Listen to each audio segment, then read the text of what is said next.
যুব দলের পরিচয় দিলে কিন্তু বিসি সামলায় চলতে হবে। যাই হোক, সিনেমায় ফিরে আসি। না, ওই ইন্ডিয়ার জেলে ফিরে আসি। পর্দার সেই কোম্পানি আর কল্পনা না। ভার্মা যেটাকে রূপক হিসেবে আঁকছিলেন, অপরাধ একটা সীমান্তহীন কর্পোরেশন, জেল বা দূরত্ব যার কাছে কোনো বাধা না, সেটা এখন 3 মহাদেশে ছড়ানো একটা সত্যিকারের এন্টারপ্রাইজ। সিনেমার বাস্তবের মাঝখানে পর্দাটা ছিঁড়ে গেছে। ইন্ডিয়া এখন এই প্রশ্নের মুখে, একজন মানুষ যে রাষ্ট্রের সবচেয়ে সুরক্ষিত খাঁচায় বন্দী, সে কিভাবে তিনটা মহাদেশ জুড়ে এই সাম্রাজ্য চালায় অপরাধের। আর এটা ধরল কে? ইন্ডিয়ার কোনো সংস্থা না, ধরল আমেরিকার FBI। একেবারে গোড়া থেকে গল্পটা শুরু করি। 7 জুলাই 2026 সুদূর আমেরিকার লস অ্যাঞ্জেলস শহরে সেদিন একটা সংবাদ সম্মেলন ডাকলো মার্কিন বিচার বিভাগ, যাকে ইংরেজিতে বলে ডিপার্টমেন্ট অফ জাস্টিস। আপনারা জানেন, মানে আমাদের দেশের আইন মন্ত্রণালয় আর অ্যাটর্নি জেনারেলের দপ্তর মিলায় যা অনেকটা সেরকম জিনিস আর কি। তারা ঘোষণা দিল একটা বিশাল অভিযানের নাম তারা রাখছে অপারেশন হার্ড বল। কেন? কারণ মার্কিন আদালতে 3টা আলাদা অভিযোগপত্র জমা পড়ছে। ইংরেজির যাকে কয় ইনডেক্টমেন্ট, ইংরেজি যেহেতু কয়েছে ঠিকই কয়েছে, তাই না? তো এমন 3টা অভিযোগপত্রের নাম উঠছে মোট 37 জনের। আর তাদের মধ্যে 24 জনকে ইতিমধ্যে গ্রেপ্তার করা হয়েছে। কেউ আমেরিকায়, কেউ কানাডায়, একজন সুদূর স্পেনে। আর কি উদ্ধার হয়েছে জানেন? প্রায় 1000 কেজি কোকেন, 1 কেজি হেরোইন, 12টা আগ্নেয়াস্ত্র আর নগদ $40,000। এখন নিশ্চয়ই বুঝতে পারতেছেন, এটা কোনো সিসকে চোর বাটপাড়ের দল না। এই অভিযানের নিশানা কারা? মার্কিন কর্তৃপক্ষ বলছে 3টা সংঘবদ্ধ অপরাধী চক্র, যাদের শিকড় ইন্ডিয়ায়, ভারতে। তো এই 3টা চক্র কারা? 1 নাম্বার আর সবচেয়ে বড় নাম হইতেছে লরেন্স বিষ্ণই সিন্ডিকেট। হ্যাঁ, ইংরেজি নাম আর কি। 2 নাম্বার যজ্ঞু ভগবান পুরিয়া গ্যাং। 3 নাম্বার রবীন্দ্র সিং ধান্না নামে একটা মাদক পাচারের নেটওয়ার্ক। আর এই পুরা অভিযোগপত্রের সবচেয়ে ভয়ঙ্কর অভিযোগটা কি জানেন? সবচেয়ে ভয়ঙ্কর অভিযোগ হচ্ছে 2023 সালে কানাডার সারে শহরে একটা শিখ মন্দিরের ঠিক বাইরে খুন হয়েছিল না হরদীপ সিং নির্জার নামে এক ব্যক্তি। মার্কিন অভিযোগপত্র বলতেছে এই খুনের নির্দেশ দিছিল বিষ্ণই আর তার সাগরেদ গোল্ডি ব্রার। মনে আছে 2023 সালে কানাডার তৎকালীন প্রধানমন্ত্রী জাস্টিন ট্রুডো প্রকাশ্যে অভিযোগ তুলছিল নির্জার হত্যায় ভারত সরকারের এজেন্টরা জড়িত। ইন্ডিয়া কানাডা সম্পর্ক একেবারে তলানিতে নামে, কূটনৈতিক বহিষ্কার হয়, কনসুলেট বন্ধ হয়ে যায়। এখন 3 বছর পর আমেরিকার বিচার বিভাগ আর কানাডার নিজের পুলিশ RCMP দুইজনেই বলতেছে এই অভিযান করছে বিষ্ণই সবরমতী জেলের সলিটারি সেল থেকে, চোরাই মোবাইল আর VoIP ডিভাইস দিয়া 3 মহাদেশ জুড়ে খুন চাঁদাবাদি চালাইছে জানুয়ারি 2026 পর্যন্ত এই বছর। সেই একই অভিযানে অভিযুক্ত পাঞ্জাব পুলিশের একজন কর্মরত ইন্সপেক্টর গুরিন্দরজিৎ সিং নাগরা হোশিয়ারপুরের তান্ডা থানার। অভিযোগ কি ভগবান পুরিয়ার গ্যাংয়ের হইয়া সে আমেরিকার বসা এক পরিবারকে মিথ্যা খুনের মামলায় ফাঁসানোর হুমকি দিয়া $4 লক্ষ আদায়ের চেষ্টা করছে। এখন ইন্ডিয়া কইতে পারে আরে নির্জারকে তো আমরা মারি নাই, মাফিয়া মারছে, আমরা ভালো ছেলে, সন্ধ্যাবেলা হাত মুখ ধুয়া পড়তে বসি। কিন্তু খুনটা তো রাষ্ট্র করেনি, করছে একটা গ্যাং। কিন্তু সেই গ্যাংটা কে? যাকে রাষ্ট্র নিজের সর্বোচ্চ নিরাপত্তা জেলে বন্দি রেখা সব কাজ অবাধে করতে দিছে, FBI না ধরা পর্যন্ত। এখন কইতে পারেন না ওরা হয়তো জানতো না। আসলে কি তাই? আসেন দেখি। 2002 সাল রামগোপাল ভার্মা একটা ছবি বানাইলো, নাম হইতেছে কোম্পানি। অজয় দেবগন পর্দা এক আন্ডারওয়ার্ল্ড ডন, যে তার গ্যাং চালায় ঠিক একটা কর্পোরেশনের মতো কইরা। পুলিশের চাপে দেশ ছেড়া হংকং পালায়, কিন্তু সাম্রাজ্য চলতে থাকে দূর থেকে, ফোনে, বিশ্বস্ত লোকের মাধ্যমে। ছবির সবচেয়ে বিখ্যাত সংলাপ, সব গান্দা হয় পর ধান্দা হয়, সবই নোংরা, কিন্তু এটাই তো ব্যবসা। গ্যাং এইখানে আর নিছক গুন্ডার দল না, একটা সীমান্তহীন এন্টারপ্রাইজ। বৈধ আর অবৈধ সীমানা মুছে যায়।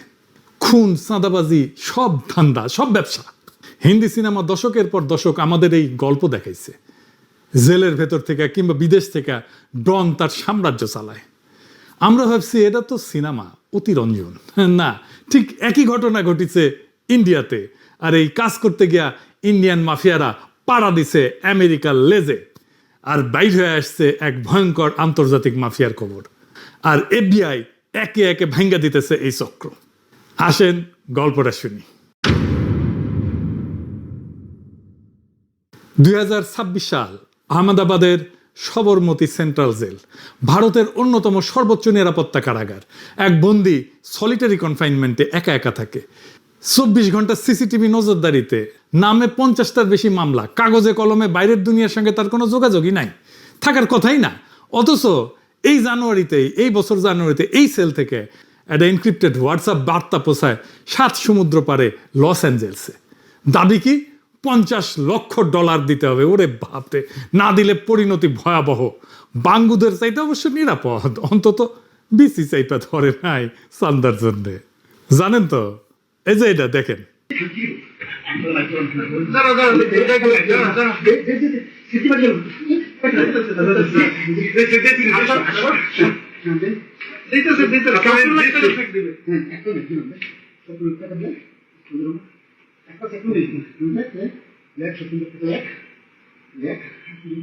এবার ভুক্তভোগীর বক্তব্য শোনেন।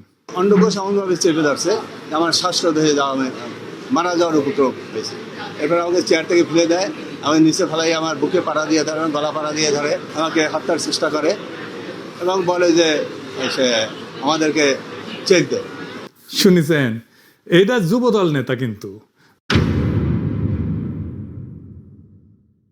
ইন্ডিয়ান নিজের সংস্থা এনআইএ 4 বছর আগে 2022 সালে বলছিল যে বিষ্ণুয়ের বিরুদ্ধে প্রায় একই অভিযোগ আনছিল যে জেল থেকে সে অপরাধ নেটওয়ার্ক চালায় মোবাইল দিয়া।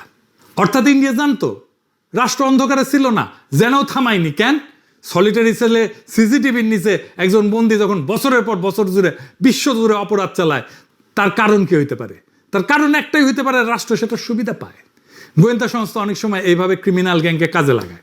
কানাডা কখনো বলেনি যে ইন্ডিয়ার গোয়েন্দারা নিজেরা এসে গুলি করছে। তাদের অভিযোগ ছিল যে ভারতীয় সংস্থা এই কাজটা করছে, তো গ্যাংটাকে কাজে লাগাইছে এটা হাতিয়ার হিসাবে। রাষ্ট্র যে অপরাধী গ্যাংকে নিজের নোংরা কাজ করানোর জন্য ভাড়া করে, এটা কোনো নতুন বা অকল্পনীয় জিনিস না। এটা গোয়েন্দা দুনিয়া একটা পুরানো পরিচিত কৌশল। এটা একটা নামও আছে, প্লজিবল ডিনাইবিলিটি। বাংলায় বললে বিশ্বাসযোগ্যভাবে অস্বীকার করার সুযোগ। মানে কাজটা এমনভাবে করানো যাতে ধরা পড়লে রাষ্ট্র হাত তুলে বলতে পারে, আমরা তো কিছু জানি না, আমরা ভালো ছেলে, সন্ধ্যাবেলা হাত মুখ দিয়ে পড়তে বসি। এটা তো অপরাধীরা করছে। 3টে উদাহরণ দিই যাতে আমরা বুঝতে পারি যে এটা কত সাধারণ একটা খেলা গোয়েন্দা সংস্থার জন্য। 1 নম্বর, খোদ আমেরিকা। 1960-এর দশকে আমেরিকার গোয়েন্দা সংস্থা সিআইএ কিউবার নেতা ফিদেল ক্যাস্ট্রোকে খুন করতে চাইছিল। কাকে দিয়ে জানেন? শিকাগোর মাফিয়া ডন স্যাম জিয়ানকানা আর জেনি রোসেলিকে দিয়া। সিআইএ তাদের টাকা দিছে, বিষ পাঠাইছে, বিনিময়ে মাফিয়া চাইছিল তাদের বিরুদ্ধে যেন ফেডারেল মামলা না হয়। খেয়াল করেন, ঠিক বিষ্ণুই মডেলের মতোই একটা লেনদেন। কিন্তু 1975 সালে আমেরিকার সিনেটের এক তদন্তে পুরা কেলেঙ্কারি ফাঁস হয়ে যায়।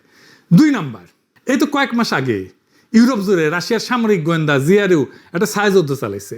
পশ্চিম গোয়েন্দারা বলছে জিআরইউ টেলিগ্রামের মতো অ্যাপে সাধারণ মানুষের সিসকে অপরাধীদেরকে ভাড়া করছে অগ্নিসংযোগ, নাশকতা, গুপ্তচর বৃত্তির জন্য। এদের বলা হইতেছে ডিসপোজেবল এজেন্টস, মানে ব্যবহার করে ছুঁড়ে ফেলে দেওয়া লোক।